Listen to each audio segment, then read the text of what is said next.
Welcome to Conversations with Sarah. I'm your host, Sarah Redden, therapeutic coach, creator of the SRTT Self-Care Club. And today we are doing things a little different.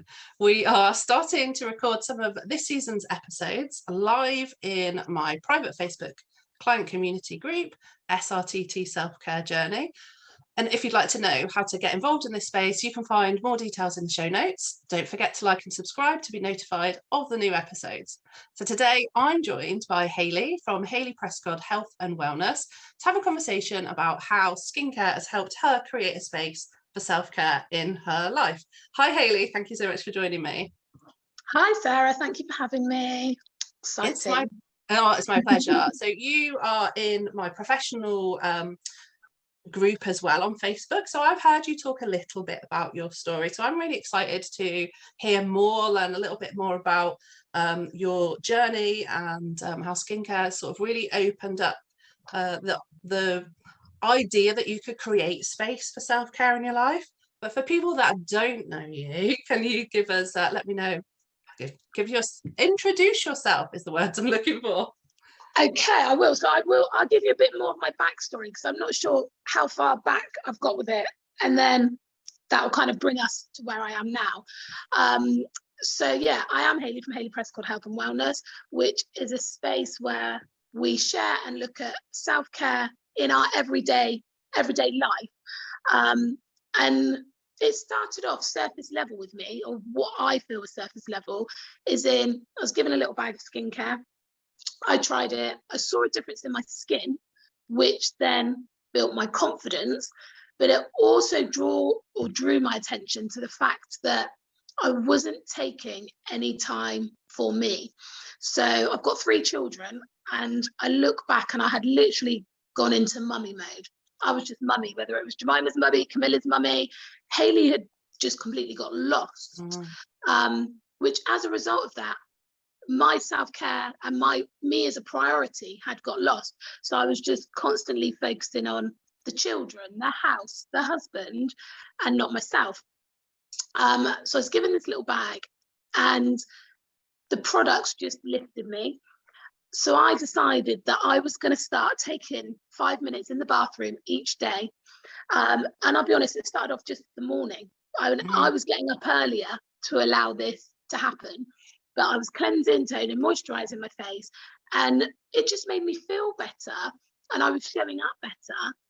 And then I had it was a light bulb moment, basically, that I thought, I used to do all this pre-children, and now I wasn't looking after myself. And some of that would be our daily needs, like to me, cleansing our face, having a hot cup of tea in the morning, not a cold cup of tea. That is a priority. It sets us up for the day. Yeah, I'm a mum as well. My children are older, so and independent, and one of them's a fully grown adult with their own house and things. So I'm in a different stage of motherhood, but I absolutely remember kind of that moment of sort of realizing, oh, I'm just mum.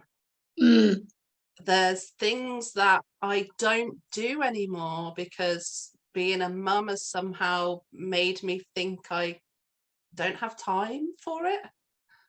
I think for me, I had this element of guilt that if I was taking time out for me, then I wasn't serving them. Yeah. But actually, I think it's about flipping the coin, that you've got to take time out for you to fill ourselves up, to actually, I now show up as a better version of mummy. I'm not a grumpy mummy. I'm not a shouty mummy.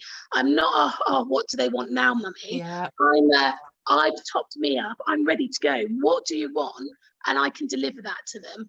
Whereas I think I started to just begrudge them a little bit, because I was like, there was always somebody wanting something of me, and I didn't feel like I was getting anything back. But I was looking at them to give back to me, but actually we have to give to ourselves and fill ourselves up, and then we have got that overflow to give to everyone else around us. And it's not looking for other people to make us feel good, or to say thank you for making my breakfast and going without your hot cup of tea. Thank you for actually doing what you need to do as a mum. What we expect from you. Yeah, because some of it, like you said, it is part of being a mum. But I think for me, and what I try and encourage other mums to do, because a lot of my network is mums with children of a similar age, is we need to keep ourselves topped up. And for me, I think one of the light bulb moments was I was constantly burnt out. The weekends came, I didn't want to do anything. The school holidays came, I was ill, because I was just doing too much for everybody else all of the time. And don't get me wrong, we can do that as long as we are taking the time for us at the same time. Like I say it all the time, keep yourself topped up. You've got that overflow to serve other people, rather than trying to serve somebody when you're running on empty. You can't, a car doesn't run on empty, does it? So how do we think that we can? And I completely agree with you. It's one of the reasons that I wanted to speak with you, because you echo the same message that I give to my clients and things that I talk about. It is all about nourishing yourself, putting yourself as the priority, which feels really counterintuitive when you're a mum, when you're a parent, and you've got these little humans to look after. It seems really strange to go, prioritize myself, what?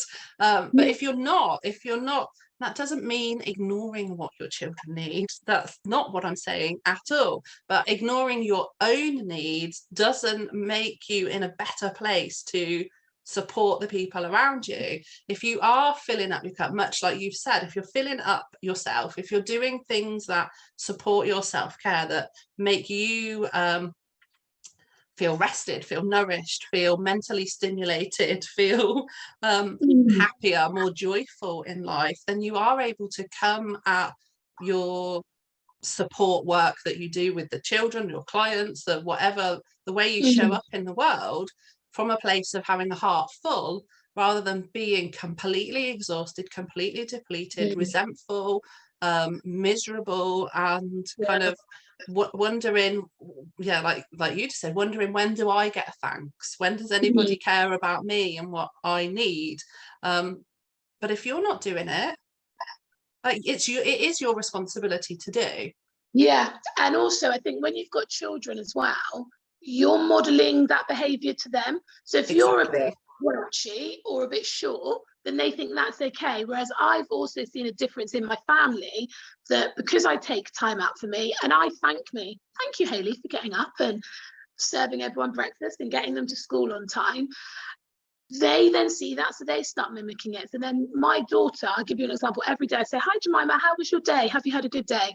And she'll always say, I've had a good day, mummy, and tell me a few things about her day. And then she'll say, mummy, how's your day been? Because I'm modeling that behavior to her.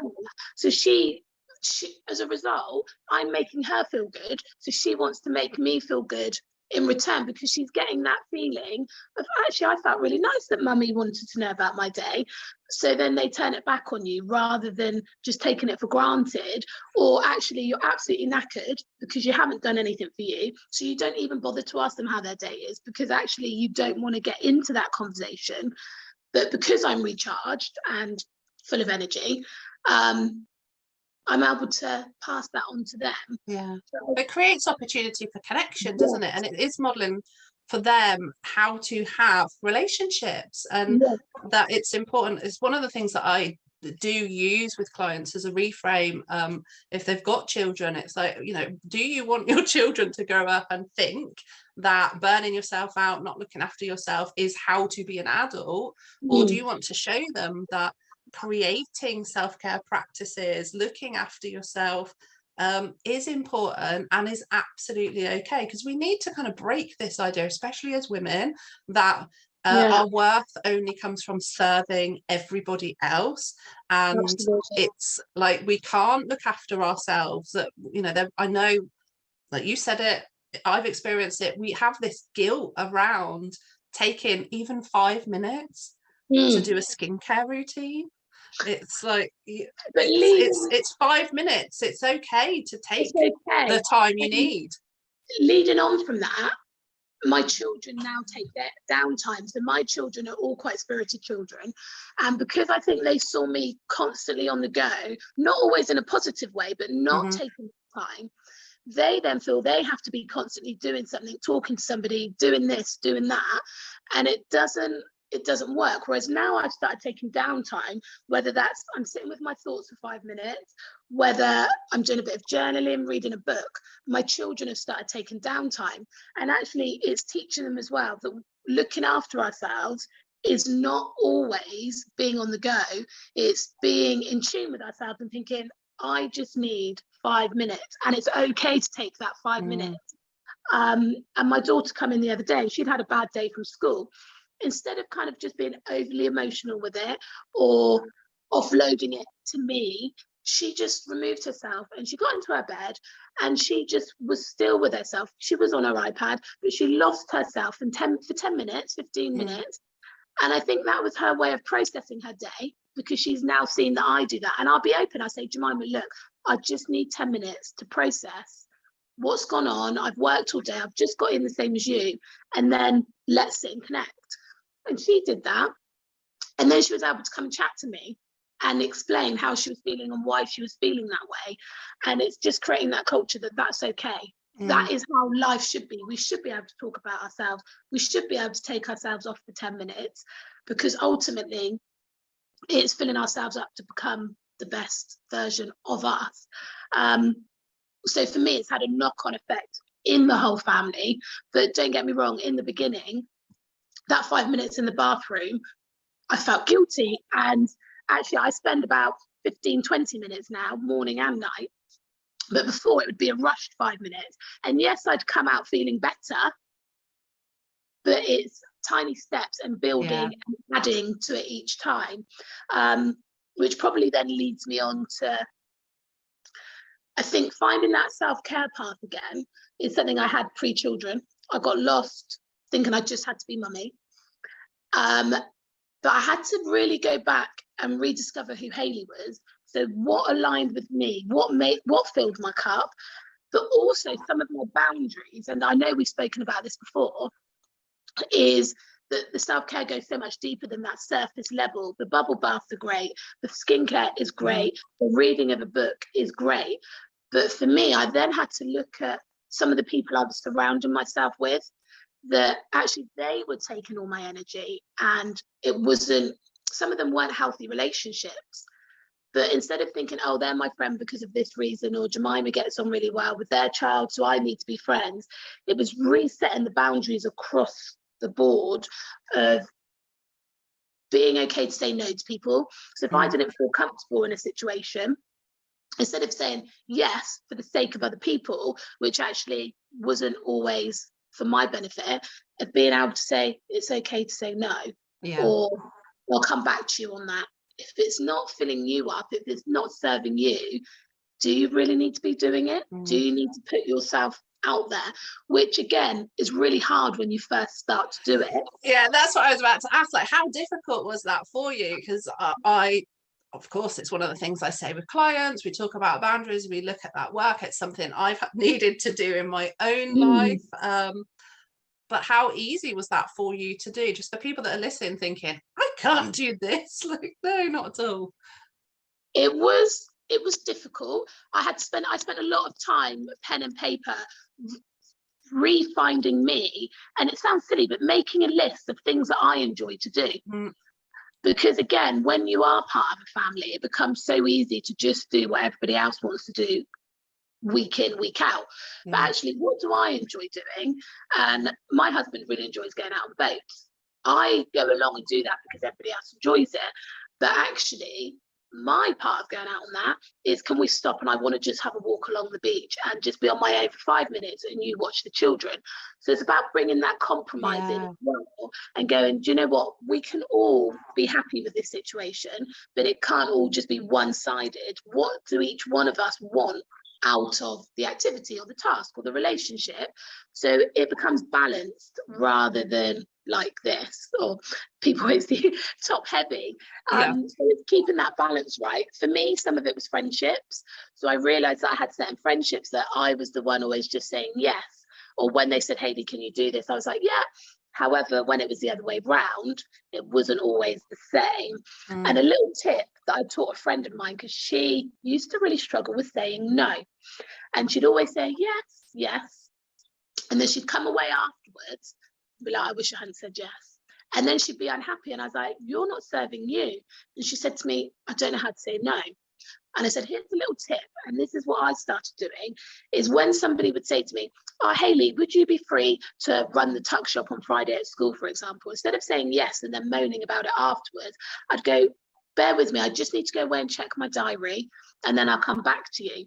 And then you can do your own talking in your own mind and build yourself up to say that no. So I've gone away, I've checked my diary. Unfortunately, I can't help you this week. And maybe find a week that you can help, that you, rather than trying to overload your own diary or putting your own things off to serve other people. So it's saying, I can do a tuck shop, but not this week. It will be, this is when I'm free. Yeah. So and it's knowing, isn't it? It's knowing that actually it is okay to say no as well. Because we don't, for me, if we're saying yes to everything, we are not allowing ourselves space to do the things that we want to do. So we've got to say no to some things, so that we can say yes to the things that are important. And I know I completely understand that it is difficult to do, and so having a strategy like that is brilliant. And being able to kind of say, I need time to think, or that's not going to work for me. I think, though, it's great when you can get to a point where you can just say no without explanation at all. And it's a very British thing, isn't it, to feel like that we need to explain the reason for our no. And do you know what? I have people that reach out to me now. So last week, somebody made contact with me because she needed to step away from a commitment that she had, and she actually said to me, I hope you don't mind me coming to you, but you're really good at just being able to say you can't do something anymore without digging too deep, because she felt like she wanted to give away all the reasons. And I said to her, all you need to say is, I'm really sorry, my circumstances have changed, I'm no longer able to commit to that. That's all they need to know, because the reason why you're feeling you don't want to do it, that's personal to you. You just need to have that courage to say, I can't do it. And my other advice is just start doing it, and maybe look at your life, sit down, look at what's going on, and identify maybe one thing that you don't feel is serving you, or maybe is a bit one-sided, and decide that that's the one thing you're going to break away from or give up. And just do it, because you'll realize that it doesn't hurt. It's nothing bad's going to become of it. It's only going to be good, because once you've said no to it and that bond or that commitment's broken, or I like to think of it as like cutting that cord, cut it away, let it go. You feel lighter, you feel uplifted, that actually it almost then starts to empower you to think, where else can I make those slight changes? You don't have to do it all at once, but just start with one thing. And as you feel that bit stronger, break away from each little thing, until you kind of feel that you're at a place in your life that you've got the right balance, rather than feeling like you're just serving everybody and not you. And another thing that I do, another little tip, is for the time for you. It sounds silly because we shouldn't have to do it, but life does get in the way, and especially when you are a parent as well of young, I guess more so younger children, because you are bound by the time of school runs and their commitments. Schedule it in. Look in your diary. Like, I'm a planner. I love to write things. I'm surrounded by paper now. I'm always making lists, got a notepad. But I schedule in this night's bath night. It's a non-negotiable. And my husband knows that Hayley's going in the bath and she's going to be gone for an hour, and I'm putting the kids to bed tonight. That's okay, because there'll be times at the weekend that I have the children and he's out tinkering with his car or his boat. That's his time. That's what fills him up. That's what he enjoys. But for me, it's the quiet, the peace, and just being at one with myself, really. As you say, that's a compromise, isn't it? And that, I guess, can only come around through communication. It didn't just appear in your life, did it? No, it did not. But that can be difficult as well, isn't it? Communicating with, bringing up these conversations. But I think as well, sometimes it's how you bring up the conversation. If I just said to my husband, right, Wednesday night's bath night, you're dealing with the kids, he'd be like, oh, where's that come from? But I just said to him, look, I've identified that I need to be taking more time for me. I'm serving all of you all of the time, and I just need my bit of time. So I'm just going to schedule in once a week that I'm going to have a bath. does that work for you? But again, when they start to see the difference in you as well, they're like, have a bath twice a week. Yeah. Because they can see that you're showing up as a happier person and more fulfilled. I don't just feel like mummy anymore, I think is the main thing for me. I can be mummy, I can be Hayley, I can be that skincare expert, I can be Hayley the hairdresser. We wear lots of different hats, isn't it? And it's just choosing which hat you want to put on and feel comfortable with it and rolling with it, and that you can be more than just mummy. When you become a parent, it doesn't just end there. That person that you always were is still in there, and you need to make time for that person. Absolutely, completely agree with you. And it sounds like you've had some really kind of positive experiences in communicating your needs and being heard by the people around you. I wonder if there's been some difficult conversations that didn't go exactly how you wanted to, and how that was for you. You don't need to share particular conversations, but I'm thinking about my own experience of putting boundaries in place. But like sometimes it's not met with it's met with what you're afraid might happen, and it is met with resistance or downright refusal to acknowledge your boundaries. So I wonder if you've experienced that. Yeah, I have. And I almost turn it and I'm like, I'm sorry that you feel like that, but that's how you feel, but I'm actually feeling like this, so I need to protect myself. And rather than allowing people to back you back into that corner, because ultimately I think when people come at you like that in a way, because it's not serving them, so they don't want to let it go, or you're doing too much for them, so they ultimately have to take on a little bit more because you're not prepared to do it anymore. For me, what I've had a lot is rewind probably 3 years ago. I'm interested. I had a conversation with someone the other day and they didn't believe that. They were like, you were never like that. I was one of the most negative people you could have met. My glass was always half empty. I was always offended by people. My husband said to me, you're always looking to be offended, Hayley. Whereas now I do my gratitude, I do my affirmations, but I focus on the positives. I always look at what went well today. Whereas I used to be that person that would go to bed and think, oh, that happened today, that was rubbish. And then you wake up feeling that way. So I always focus on all the good. And I always focus on what was the lesson there? What was that situation trying to teach me? And sometimes when you have an awkward conversation, sometimes we do miss things in ourselves, and you just need someone to say, Hayley, have you considered this? Or have you thought that? And I think it's just being open, and it can be hard because not everybody wants to look inside themselves and make changes either. And that's something I've encountered quite a lot. And then people will go, oh, you've changed, or where's that come from? But I think it's they're not ready to make that change, and they see that difference in you, but they think, oh, why has she done that? And I think it's they feel more comfortable with the person you were before, because I'm a great believer in your vibe attracts your tribe. I know it sounds a bit out there. No, completely alongside you with that.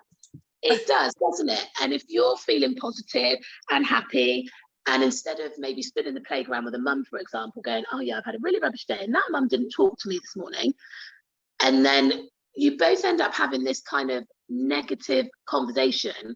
Whereas if you just go, oh, maybe she was having a bad day, maybe she was in a rush. So don't make it about you all of the time. Other people are dealing with things as well. So it's, I'm sorry that you feel like that. I'm feeling like this. How can we compromise? How can we maybe support each other? Yeah. And some people will buy into that. And somebody said to me the other day, hey, Hayley, you're a bit of a rescuer, and you've got to remember that not everybody wants to be rescued. And that kind of, I had to sit with that for a few days actually. And I don't look at it that I'm a rescuer. And she said, what you've also got to be mindful of, that not everybody is A, ready to be rescued, or C, or feel that they need to be rescued. Some people are happy sat with that story. Yeah. So they're offended by you because they're like, well, why does she think I need to, I don't know, focus on the positives? I am positive. They're not ready. And I think I always say that you can say what you need to say, just be polite. Be mindful of the language that you use, the words that you use. And actually, if somebody chooses to be offended by it, you've got to leave that with them. Because as long as you know that what you've said has come from a good place and a place of love and a place of heart, I can sleep at night. Yeah. But Yeah. if I went in, all going to anything, and was like, I'm not happy about this, or I'm not doing that anymore because I don't have time, you're creating that problem. Whereas if you say, I've really enjoyed working with you, but unfortunately I'm not going to be able to continue to do that because my circumstances have changed and I need to put that time elsewhere, people are going to think, yeah, she's done a bit, she's done that for a while, she can't do it anymore, but let's be grateful for what she has done. So I think sometimes it comes down to us, the language and the words and the way we want to come across, which again can be hard, because if you are that person that just wants to make out that I've helped everybody and I'm getting nothing back, so I'm not doing it anymore. Yeah. People are always thinking they're giving, aren't they? Even if they're not. So it's about, again, back to the balance. How are we going to balance this so that both parties, and I do just think sometimes if people are offended or they're not happy, that's probably more a result of them, not me. Yeah, and that's sort of where I sit with some of this stuff, and without going into like loads of stuff, it very much for me is if you're acknowledging that it's your need and you're putting it out there as your need, as a thing that is for you, if somebody else doesn't like agree with that, if they want you to keep doing things that don't feel good for you, that don't serve for you, I would be questioning, like, yeah, what value is the word that comes up for me, but I don't think that's really the right word. Like, that's, if somebody wants me to be in a place of, or if somebody wants you listening to be in a place of being unhappy, being frustrated, being burnt out, being depleted of your you-ness because what you do for them makes their life easier, I would wonder if they are a healthy person to have around you. And it is that, and it can be quite difficult, I think, when you start sort of stepping into a self-care journey and really go past that surface stuff and start to look at relationships and start to look at the places that you go to, the people that you're around, and really kind of check in with yourself, like, does this nourish me? Does this fill me up? Is this a healthy balance? Am I able to communicate healthily, effectively? Am I heard? Am I able to hear the person that I'm speaking with? Are we able to have positive interactions, or is it all standing around moaning about other people? So like you say, it does like drag you down, and like, I don't have friendships where that's a thing anymore. My friends and the people that I surround myself with are people that absolutely, yes, if you are having a hard day, if you've got something going on that you need to talk about, we do real emotions, but I won't listen to somebody moaning about somebody else's way of dressing or way of being, or making a judgment about somebody else's lifestyle, because do you know what? I'm here living my best life for me. I'm sure people have something to say when they see me skating around the park, or when I'm dancing around like a lunatic, or doing whatever it is that I'm doing that fills my cup up. Who am I to make judgment about what makes somebody else happy? If they're living their best life, if they're doing what they're doing out of a place of great self-esteem and feeling good about who they are, it's not hurting anyone, it's not criminal, and it's not non-consensual, why should we care enough to have an opinion and to drag them down? We should be high-fiving and going, yay, you living your best life. Like, what's your secret? What are you like to do?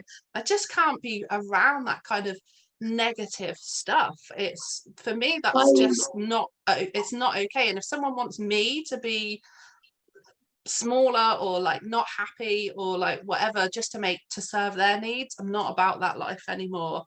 And that's taken a very long time to transition through Yeah. and notice. And you know, I've got friends now that maybe would have been a little bit judgmental before, and I've kind of gone, hey, what's going on for you?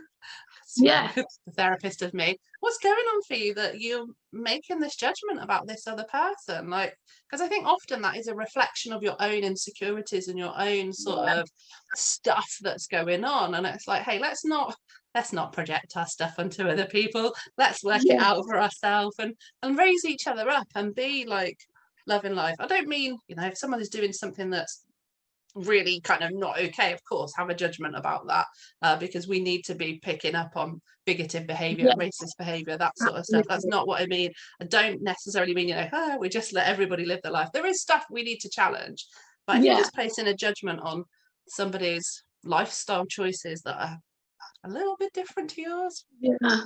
let's not. I think let's not. And I just think the other thing, I just thought something else that I do is some of these people that are in our lives, some people we can't remove from our lives. But again, just put a time on it of how long you want to spend with them, so you're protecting your own energy at the same time, rather than just, I think it's, you just need to feel comfortable and align and know who you are. And as long as Yeah. you feel comfortable with that, the rest of it flows. And I think sometimes if you do feel a little bit uncomfortable or you're unsure, you just need to sit with yourself for a minute and decide, are you that person that you want to have a sit and put the world to right?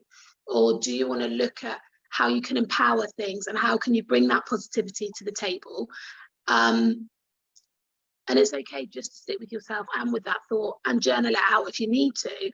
And actually, if you are having a conversation, just say, I'm not sure about that. Let's flip that. And I had a conversation with somebody yesterday and they were focusing on the negatives of something.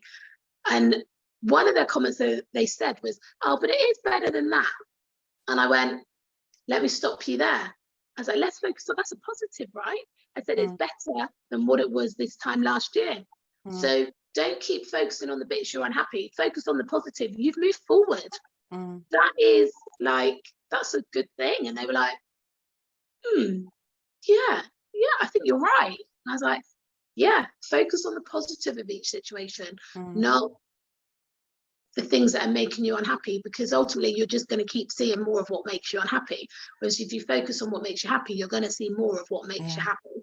I mean, I've done another conversation about this before, and I have, not in the podcast but something else. I agree with that to a point, but I think there's also something in recognizing, if, because I don't think you mean what I mean in that, like, I do definitely focus in gratitude, focused on positivity is really helpful, and noticing the good things in your life really does make a difference. And when you kind of fall into that negative thinking, but I think there is a little bit of a thing at the moment where we kind of almost bypass reality. So if you are actually going through really tough times, like, it's okay to know that it's tough and to talk about the tough stuff and experience the tough stuff, and we don't always have to find the joy in the moment. It, like, because sometimes when you're going through really hard stuff, trying to find, like, you need to talk about it and you need to be able to be real about how you're feeling. If you can then still find some gratitude in that, so as I've talked about in group, like the fact that you could have a nice warm cup of tea that morning, that the sun is shining, finding those moments of happiness. So it's not about ignoring the negatives or the real experiences that you're having that other people may perceive as negative, because I think if we do that, then we shut down our ability to be real and to be kind of connect in that human way of, you know what, actually I am suffering and things are difficult right now, but also being able to recognize that life is tricky, life is hard, stuff is difficult, but actually I've got this beautiful body lotion that makes me feel good, or I can go and take a bath, or I can drink my cup of tea. It can help shift that thing. So I think it is important to be able to find the positives, talk about your real experience, but what I think you're saying is being really mindful that you're not always looking at the cup as half empty, and Yeah. like just Yeah. retelling the stories of misery that you've moved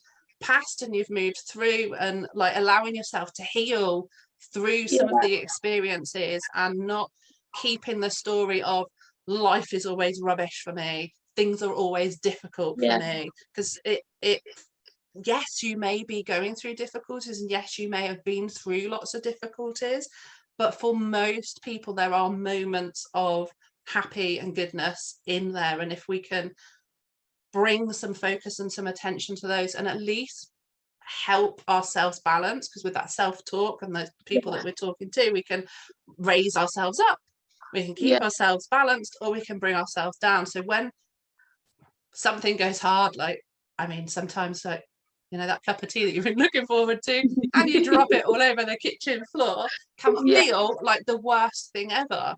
And if your talk around that is spiraling you down, it's not helpful, is it? It's not helpful. So it's that I hear what you're saying and I agree with it, but I also think this as well.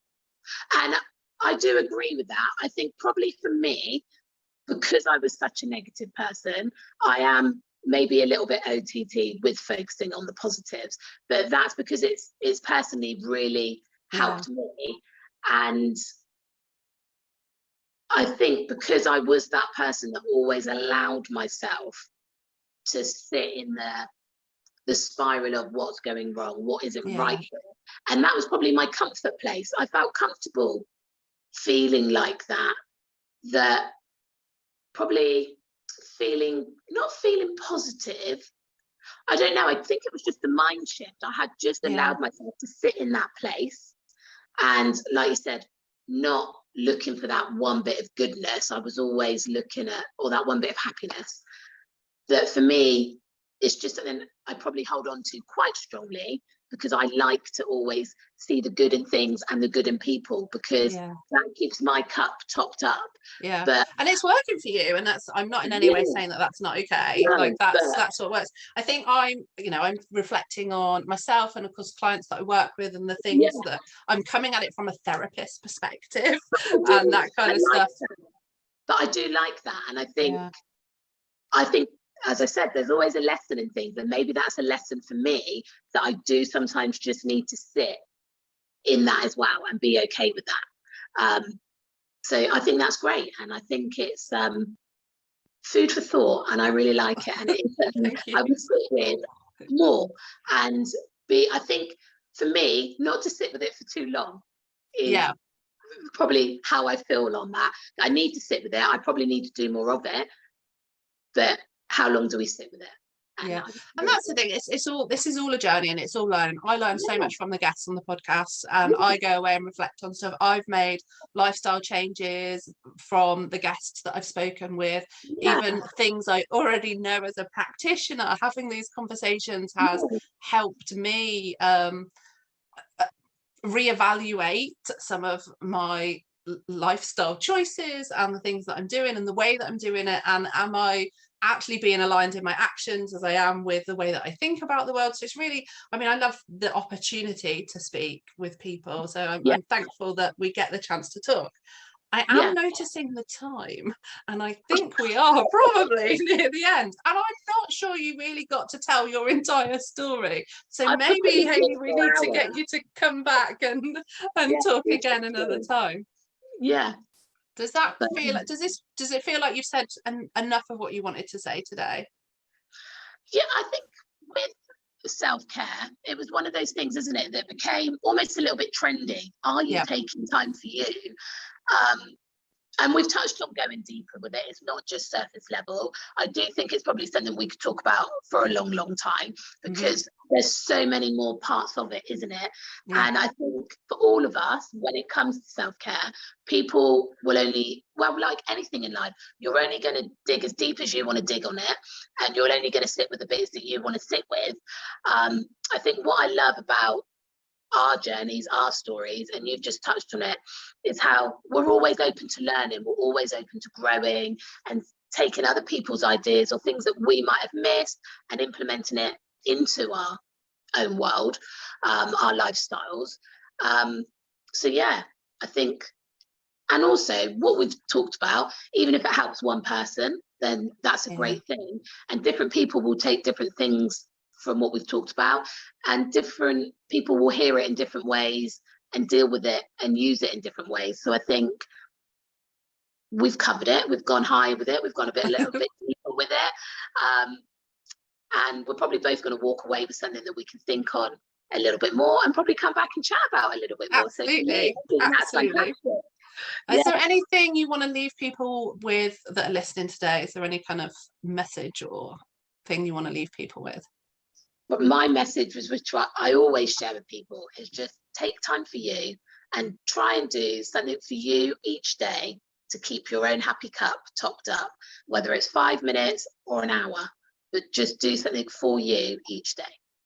Perfect. And I absolutely echo that. To me, it is absolutely about prioritizing yourself within your own life, nourishing yourself and creating a life that you love, because when you're filled up, you can, that ripples out to the people around you, and it absolutely makes a difference. Thank you, Hayley. Thank you so much for coming and speaking with me today. I've really enjoyed talking to you. Me too. Thank you so much to everyone that has listened. I hope that you've enjoyed today's episode. To connect, find out more about me, my guest, follow at SRTT Self-Care on your favourite social media platform. I do spend most of my time on Facebook. That is the best place to find us. I'll be back next Wednesday with a new guest. And until then, stay curious and be kind to yourself.